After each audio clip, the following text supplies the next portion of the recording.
A doutrina e o amor pelo Senhor é o título da lição 6 na classe aqui dos jovens.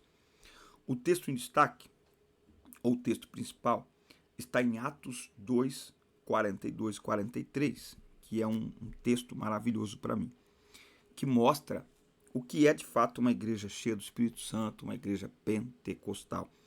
E perseveravam na doutrina dos apóstolos e na comunhão e no partir do pão e nas orações.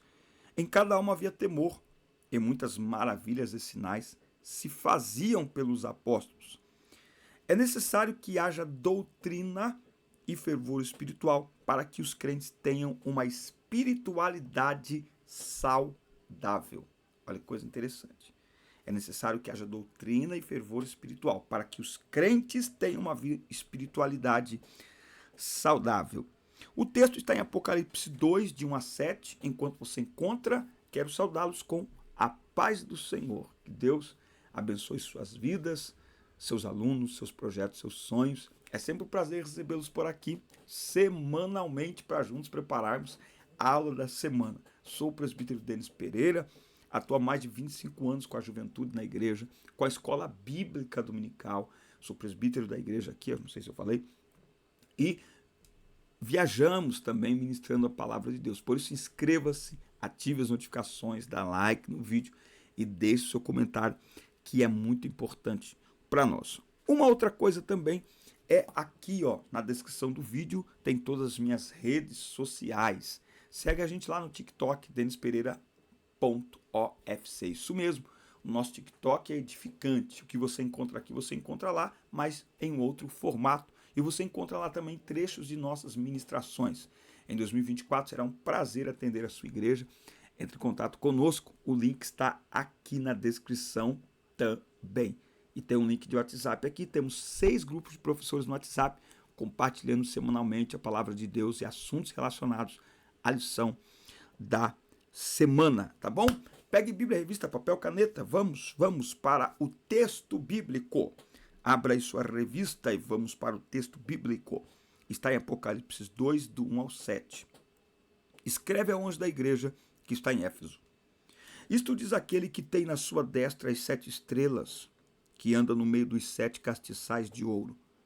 Eu sei as tuas obras e o teu trabalho e a tua paciência, e que não podes sofrer os maus. E pusestes à prova os que dizem ser apóstolos e o não são, e tu os achastes mentirosos. E sofrestes e tens paciência, e trabalhaste pelo meu nome, e não cansaste. Tenho, porém, contra ti, que deixaste o teu primeiro amor. Lembra-te, pois, de onde caíste, e arrepende-te, e pratica as primeiras obras. Quando não, brevemente a te virei, e tirarei do seu lugar o teu castiçal, se não te arrependeres. Tens, porém, isto, que aborreces as obras dos nicolaítas, as quais eu também aborreço. Quem tem ouvidos, ouça o que o Espírito diz às igrejas. Ao que vencer, dar-lhe-ei a comer da árvore da vida, que está no meio do paraíso de Deus. Muito bem. A falta de doutrina produz muitos males, e um deles é a mornidão espiritual. Quando não há ensino bíblico, a missão da igreja é comprometida. Olha só, eu estou fazendo uma enquete no meu Instagram sobre luzes apagadas. O tema é: quem mandou apagar a luz da igreja? Gente, tá dando cada comentário, vai lá. Outra coisa, neste sábado às 9 da manhã eu vou receber o Rafa Som. O Rafael é um servo de Deus aqui na minha região, e Deus deu ao Rafael uma empresa que presta serviços de som e de iluminação em muitos eventos aqui na região. E eu vou levar o Rafa, claro, para falar de sua empresa, de sua história, mas vamos abordar a questão da iluminação. É só apagar a luz da igreja? Os jovens realmente precisam de um ambiente escuro para adorar a Deus? É só colocar luzes coloridas? A intenção não é discutir isso, na verdade. Até porque eu viajo e conheço muitas igrejas que usam esse tipo de mecanismo. Na verdade, a minha intenção é mostrar que é preciso e possível fazer algo bem feito. Por isso que o Rafa vai estar lá para falar como um profissional como usar a luz para criar um ambiente de adoração. Porque se a ideia é deixá-los mais livres, mais soltos para adorar, a iluminação pode ajudar se feita de forma correta. Mas isso é assunto para o Instagram lá. E sábado, 9 horas ao vivo, eu convido você a participar desse podcast. Vai ser demais. Olha só. A falta de doutrina produz muitos males e um deles é a mornidão espiritual. O que é doutrina? Doutrina é o ensino sistemático da palavra de Deus. É você ensinar algo de forma sistemática e, por que não dizer, até mesmo repetitiva. Não é? Então é ensinar, ensinar e ensinar. Ensinar e continuar ensinando. Conjunto coerente de ideias fundamentais a serem transmitidas, ensinadas. Princípios fundamentais de uma crença. Ok? Doutrina está relacionada à disciplina, a qualquer coisa que seja objeto de ensino. Não é? Então, doutrina. O que é doutrina bíblica? É o ensino bíblico normativo, terminante, final, derivado das Sagradas Escrituras como regra de fé e prática de vida para a igreja, para os seus membros. Então, doutrina não é costume. Há uma diferença entre uso e costumes. Uma boa doutrina gera bons usos e costumes. Por que muitos usos e costumes se perderam no meio da igreja? Por falta de doutrina. É a doutrina que produz uma boa doutrina, a sã doutrina, produz bons costumes. Mas se não há doutrina, como haverá bons costumes? Então por que a sensualidade tem tomado conta de muitos cultos? As pessoas não estão se vestindo sensualmente somente em casa, somente na praia, em muitos cultos. E não só mulheres, hein? Homens também. Por quê? Falta de doutrina. Doutrina bíblica. Fundamento da fé. Ok? Fundamento, base. Aquilo que precisa ser ensinado todos os dias. Bom, a igreja de Éfeso era firmada na doutrina. A igreja de Éfeso era firmada na doutrina. Do ponto de vista comercial, Éfeso era a cidade mais importante da Ásia Menor. Ela abrigava o suntuoso templo da deusa Diana, que atraía turistas e peregrinos, aquecendo a economia. Éfeso era estilo Aparecida do Norte aqui, tá? Com romarias, as pessoas iam para lá. Quando Paulo fala lá em 1 Coríntios, vós sois o templo do Espírito, tá? Ele está fazendo uma alusão, porque lá em Corinto havia esse templo da deusa Diana, e uma das formas de ganharem dinheiro com o comércio que havia ali, que girava em torno desta espiritualidade pagã, um dos apetrechos que se vendiam eram exatamente réplicas do templo com uma réplica, né, da Diana lá dentro. Então Paulo diz, vós sois o templo do Espírito Santo. Tá? Paulo anunciou o evangelho ali, não ficou ali muito tempo. Somente sua terceira viagem missionária é que o apóstolo pôde evangelizar efetivamente aquela cidade, tendo ficado ali por 3 anos, tá? Então você que é líder de jovens, está cansado do jovem, não sei o quê, Paulo ficou em Éfeso até surgir os primeiros frutos, não é, do seu trabalho, 3 anos. 3 anos, tá bom?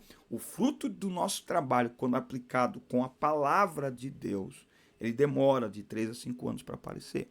Então, se você não está vendo mudança na vida dos jovens que você lidera, a minha pergunta é o quanto de Bíblia você entrega para eles. A minha discussão sobre iluminação não é sobre iluminação, mas a gente tem uma série de líderes que são excelentes com eventos, ótimos com novidades, coloca luz, coloca não sei o quê. Mas se você falar para ele, ó, você tem 10 minutos, prega para os seus jovens, ele fala assim, eu não sei pregar para jovem não. Você está fazendo o que aí, irmão? Não sabe pregar para jovens. E você lidera eles. mas sabe pôr luz, mas sabe fazer show, mas sabe... Aí não dá, né? Quer dizer, um líder que não discipula, um líder que não evangeliza, apresenta o evangelho, um líder que não faz discípulos do evangelho de Cristo no seu departamento, não está liderando. Né? Não está liderando. E aí acaba preenchendo aquilo que deveria ser essencial com coisinhas, com firulinhas.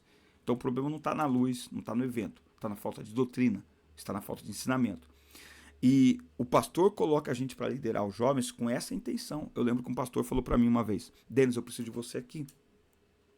Eu estou aqui, eu pastoreio a igreja, eu posso atender todo mundo, mas eu preciso de alguém aqui para atender os jovens. Eu preciso de alguém aqui para falar com eles. Isso é liderar, é estar presente, é falar, é ouvir, mas principalmente semear no coração deles a palavra de Deus. Vou gravar um material sobre pregação para a juventude. Vou gravar um treinamento. Como pregar para a juventude. E um dos pontos que eu vou trazer para vocês é exatamente isso. É preciso pregar a Bíblia para eles. Tem gente achando que... Deixa para lá. Bora. A igreja de Éfeso, seus principais desafios. A carta aos Efésios indica os desafios que a igreja enfrentou no início. A deusa Diana era o centro da estrutura religiosa e econômica de Éfeso, que, de acordo com a mitologia grega, era virgem e contrária ao casamento. Razão pela qual a estrutura familiar da sociedade efésia era fragilizada, tornando o divórcio algo comum e banalizado. Será que faz alguma referência aos dias que nós estamos vivendo? Paulo exortou os irmãos efésios a confiar na graça salvadora de Cristo, se preparar espiritualmente para a batalha, manter-se unidos na fé doutrinária, conservar a vida em santidade e a nutrirem uma família sadia. Tá? Então, a igreja de Éfeso tinha desafios muito parecidos com os desafios que nós temos hoje. Nossa fé está sendo atacada, a família está sendo atacada, né? Os ensinamentos, as autoridades estão sendo atacadas. Historicamente, a igreja de Éfeso era uma das mais importantes e conhecidas da igreja do primeiro século. Isso não é mera casualidade, mas é fruto de seu vigor espiritual, de seu comprometimento doutrinário e de sua relação com alguns dos principais líderes que fizeram dela um referencial. Ela foi pastoreada por Paulo, que ensinou a eles todo o conselho de Deus. Depois foi pastoreada por Timóteo, não é? Depois foi... Olha os pastores, Paulo, Timóteo e João. Paulo, Timóteo e João. Então, esta igreja ela foi instruída na palavra continuamente, permanentemente, instruída na palavra de Deus. E a igreja de Éfeso nos mostra que doutrinar gera fervor espiritual. Essa coisa que estudo, dá estudo, não sei o quê. Irmãos, não há nada que gere fervor, que gere, não é o verdadeiro Pentecostes, sabe o mover do Espírito que a gente tanto gosta? Ele precisa ser fruto, resultado da exposição da palavra. Da palavra. Se ele acontecer por qualquer outra coisa, ele não vai ter fundamento, não vai ter base, não vai ter raiz. E por isso que muita gente reclama. Mas o jovem na igreja pula, grita, não sei o quê, e lá fora, de qualquer jeito. É porque aquilo que está acontecendo ali na igreja não é genuíno. Está sendo fabricado e às vezes até manipulado com outras coisas, ao invés de ser promovido, produzido, gerado pela exposição da palavra de Deus. Fervor espiritual, fruto da exposição da palavra, ele é permanente. Ele não apaga quando a pessoa sai da igreja. Precisamos rever. Tá? Então, como líder de juventude, nós somos chamados a doutriná-los de forma bíblica. A sermos um braço do pastor na formação deles. Tá? Eu abro aqui um parênteses. Eu não consigo entender líderes que estão, 10 anos pregando para jovens e nunca pregou para eles. Isso me incomoda demais. Quem que ensinava a igreja de Éfeso? O pastor de Éfeso. Essa cultura que se estabeleceu no nosso meio pentecostal de que todo culto de jovem tem que ter um pregador de fora. Isso me incomoda. Me incomoda ainda mais que o líder local, em um ano, não tenha uma palavra para os jovens que ele lidera. Ah, mas eu não sei pregar. Irmão, pelo amor de Deus, você não sabe conversar. E outra coisa, a liderança é um laboratório. Então, eu concluo essa parte dizendo o seguinte. O que eu fiz? Então, hoje, você vê eu aí viajando, congressos e tal, acampamentos agora esse final de semana. O que eu fiz? Eu entendi lá atrás, há mais de 20 anos, que a minha liderança era um laboratório através do qual Deus me usaria para abençoar aqueles jovens, mas também usaria eles para me abençoar, para me amadurecer, para me preparar. Então, em alguns cultos dos jovens que eu liderava, eu que pregava. Quem que prega esse mês? Eu. A cada 3 meses, a cada 6 meses, eu que pregava. Como se não bastasse, periodicamente, eu pegava lá um tema, reunia eles um domingo à tarde e eu preparava o material e eu falava com eles. Tem um monte de apostilas que eu fiz nessa época. Isso foi me desenvolvendo e eu fui me desenvolvendo. Então, a sua liderança é um laboratório. Os jovens que você lidera, eles são um laboratório onde Deus te prepara para outros lugares, para levar teu ministério, ou para você se tornar um líder de jovens mais completo, um pastor mesmo de jovens, embora não tenha esse título no nosso meio. Mas Deus nos chamou para pastoreá-los. Deus nos chamou para discipulá-los, não é para fazer evento. Então receba essa palavra no seu coração. Você que é professor, que lidera, parabéns, você está fazendo muito, mas precisa fazer mais. Precisa fazer mais. Precisa guiá-los, precisa direcioná-los. Receba ânimo, receba força do Senhor em nome de Jesus, porque eles precisam de nós. Se essa geração se perder, nós seremos os responsáveis, porque Deus colocou esta geração de jovens e de adolescentes nas nossas mãos. Nós não podemos deixar que essa geração se perca. Alguns sempre vão se perder, mas o nosso papel, nós devemos cumprir a nossa missão, nós devemos exercer. Muito bem, vamos ao tópico 2, o perigo de se perder o primeiro amor pelo Senhor. E agora eu vou dar aqui uma acelerada para ela não ficar muito longa e porque muitos de vocês não assistem aqui até o final. Se você assistir e falar assim, presbítero Denis, o senhor não falou essa parte que eu queria que o senhor falasse.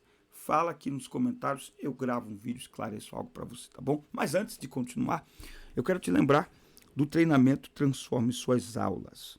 Nesse treinamento eu te ensino algo muito especial que o Senhor vem falando comigo e que o Senhor vem trabalhando comigo ao longo destes anos todos, tá? O treinamento Transforme Suas Aulas é esse treinamento aqui, ó. Ele está na tela, você está vendo. E você, exatamente na palma da sua mão, vai ter acesso a todas as aulas aqui, ó, do nosso treinamento, tá? Você vai ter acesso a todas as aulas do nosso treinamento na palma de suas mãos. Transforme suas aulas, um treinamento compacto, objetivo. Tem uma aula aqui eu falo de mudança de planejamento, de aplicação da aula, de conexão, mas tem uma aula aqui que eu acho fantástica, que é esta aula aqui que fala de métodos de aprendizado. Nesta aula, eu mostro para você que 4 ferramentas são necessárias para que a sua aula se transforme completamente e seja transformadora também. Estas ferramentas são audição, repetição, discussão e escrita. Audição, repetição, discussão e escrita. Com esses 4 elementos, sua aula vai ficar muito mais especial para você enquanto professor e para os seus alunos participarem também. Adquira já o seu treinamento Transforme Suas Aulas. Estamos com um preço ótimo de lançamento e ainda com 70% de desconto. Ao adquirir, você abençoa minha casa, meu ministério e você abençoa essa criação de conteúdo aqui também. São 5 aulas por semana. Ainda tem o podcast no sábado às 9 da manhã. Então, ao adquirir o treinamento, você está financiando a nossa criação de conteúdo que tem abençoado a sua vida, a sua casa, os seus alunos e tem abençoado muitas pessoas também, tá bom? Bom, vamos lá então para nossa continuação / conclusão, como eu disse. O perigo de se perder o primeiro amor pelo Senhor. Tá? Tópico 2. Boas obras, porém sem amor. É trágico uma igreja ter de ouvir a seguinte sentença: tenho contra ti. Foi o que a igreja em Éfeso ouviu do Senhor Jesus. Antes disso, essa igreja foi elogiada, pois era dedicada no trabalho, no combate à maldade, no zelo pela doutrina e na perseverança das tribulações. Parecia ser uma igreja perfeita, mas havia abandonado o primeiro amor. Veja que essa igreja, ela realizava muitas obras, mas sem amor. Agora, preste atenção, não confunda. Esse amor que está sendo cobrado aqui é o amor ao Senhor. Ela se tornou uma igreja que cuidava de todos, mas se esqueceu de amar ao Senhor. Olha que perigo. É o perigo da hiperatividade religiosa. Fazer tantas coisas em nome de Deus e para Deus e ao mesmo tempo se afastar de Deus. Então, é cobrado aqui que esta igreja volte ao primeiro amor. Aqui tem algumas referências muito importantes sobre esta volta. Em Apocalipse 2:5, lembra-te de onde caiu, a fim de que se arrependas. Ou seja, só há arrependimento quando a gente volta onde a gente cai. Não é possível se arrepender se você não recuar para depois seguir em frente. Quem não recua para onde caiu. Esses dias eu acompanhei alguns jovens. E interessante que eu comentei com a minha esposa que a situação que esse jovem estava passando, eu disse, ele precisa se levantar lá onde ele caiu. E olha como é interessante. Passou algum tempo. Eu fiquei sabendo por um outro amigo. Fulano voltou lá, se consertou com a igreja e voltou em comunhão. E quando foi essa semana eu conversei com este jovem, tenho contato ainda. E ele disse para mim, olha, já estou em outro lugar, está tudo bem, fui lá, deixei as coisas lá em paz, estou aqui em paz. Então é muito importante que haja esse retorno, sabe? Lembra de onde você caiu. Então, o lugar da sua queda é o lugar da sua restauração. É preciso dizer isso, né? O lugar da sua queda é o lugar da sua restauração. A gente trabalha muito com jovens e eu vejo muita gente vivendo uma espiritualidade atrapalhada, porque caiu num lugar e abandonou aquele lugar. Não faça isso. Devemos evitar cair, mas uma vez que cair em um lugar, levante-se naquele lugar. Levante-se ali, porque é o mínimo que Deus espera de nós e é a estratégia que Deus usa para nos aperfeiçoar. O que é que Jesus quis dizer, tópico 2.3, com o primeiro amor? Deus é a fonte de todo amor, ele é o próprio amor. Portanto, deixar o primeiro amor é o mesmo que se afastar de Deus. E isso implica que a igreja de Éfeso praticava boas obras, mas ao mesmo tempo estava distante de Deus. Então veja, Jesus não morreu na cruz para nos tornar uma pessoa melhor. Ele morreu na cruz para nos tornar uma pessoa boa, uma pessoa salva. Pessoas melhores, quantas filosofias têm transformado as pessoas em pessoas melhores, mas só o evangelho transforma o homem condenado em homem salvo. Então o evangelho não é sobre boas obras. É sobre amar ao Senhor sobre todas as coisas em primeiro lugar. E como reflexo disso, nós praticaremos boas obras. Tem muita gente praticando boas obras, ignorando Deus. Então, voltar ao primeiro amor é voltar a amar a palavra de Deus. Voltar ao primeiro amor é voltar a escutar a voz de Deus, a desejar ouvir a voz de Deus. Isso é o primeiro amor. Como é que o Senhor interpreta dessa forma? Porque lembra-se, glória, lembra-se que nos primeiros momentos nossos na casa de Deus, você se lembra? O primeiro amor fala de um tempo em que tudo que nós queríamos era ouvir a voz do Senhor. O primeiro amor fala de um tempo em que para nós era encantador escutar uma pregação. O primeiro amor fala de um tempo em que ir ao culto para nós não era um peso, pelo contrário, um privilégio, um desejo, uma alegria. Primeiro amor. O primeiro amor fala do ser criança, de manter aquele coração que está sempre pronto a se surpreender com Deus. Aquele coração que não se enoja de Deus. Como quem diz assim, já estou aqui há tanto tempo. Sabe? Sabe aquele coração de criança que se surpreende com uma bala? Por causa da simplicidade. Então, o primeiro amor fala de um tempo em que nós desejamos e nos surpreendemos com a presença de Deus, como quando começamos. É como se nós tratássemos o nosso relacionamento com Deus como se todo dia fosse o primeiro, quando Ele nos tocou pela primeira vez, quando Ele falou conosco pela primeira vez. Isso é o primeiro amor. É mantermos a chama acesa do nosso amor pelo Senhor. E não permitir que nada interrompa isso. E não permitir que nada apague isso. Por isso que eles voltam para o primeiro amor. Quando você desejava a minha presença. E quando a minha presença, ela se revelava a você pela expectativa que você criava. Volte ao primeiro amor. E por último, não há contradição entre doutrina e fervor espiritual.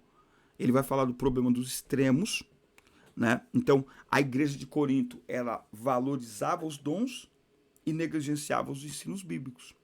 Então, os crentes de Corinto, embora parecessem espirituais, eram carnais. Então, é preciso ter cuidado com os extremos. É preciso ter equilíbrio. Equilíbrio, né? Porque o equilíbrio, ele vai trazer exatamente o zelo doutrinário. Ah, então, o equilíbrio faz a igreja ser, para mim, a igreja primitiva, ela é equilibrada. Por quê? Eles eram extremamente espirituais, fervorosos. Atos 8 vai mostrar, Atos 12, quando Pedro é preso, vai falar de uma igreja extremamente fervorosa. No entanto, você vai ter aí uma igreja que ela era fervorosa na palavra, na oração, na comunhão, no partir do pão. Então ela era uma igreja completa, ela era uma igreja equilibrada.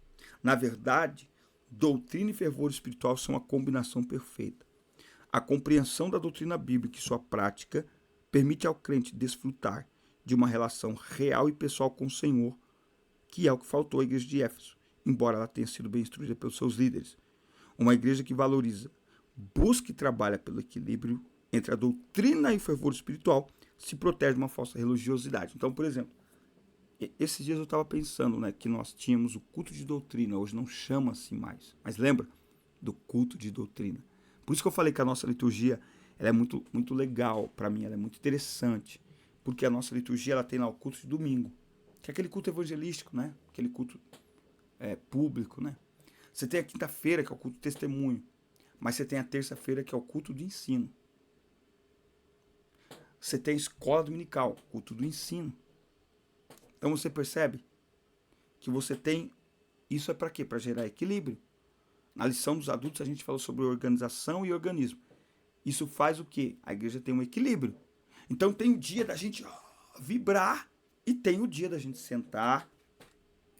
Vamos anotar o que está sendo ministrado. Temos dois, né? Porque nós temos o culto de ensino, que na minha igreja é na terça, tem igreja que é na quarta, na quinta, na sexta. E tem a escola bíblica dominical. Eu comecei, irmãos, a falar uma frase lá na minha igreja assim: o sinal de uma igreja saudável é a sua participação na escola dominical. O sinal de saúde de um crente espiritual está na sua participação na escola dominical. E eu tenho visto, entre outras coisas que fizemos, um crescimento muito lindo na participação dos irmãos na escola dominical. Por isso, eu deixo aqui para vocês essa palavra, né? Que a gente prepare esta geração para serem fervorosos no espírito, sábios, disciplinados e discipulados na palavra de Deus. E assim eles permanecerão firmes e fiéis na presença do Senhor. Amém, meus amigos? Forte abraço. Assista, curta, compartilhem, inscrevam-se no canal. Até o nosso próximo encontro. Deus abençoe vocês. Deus abençoe.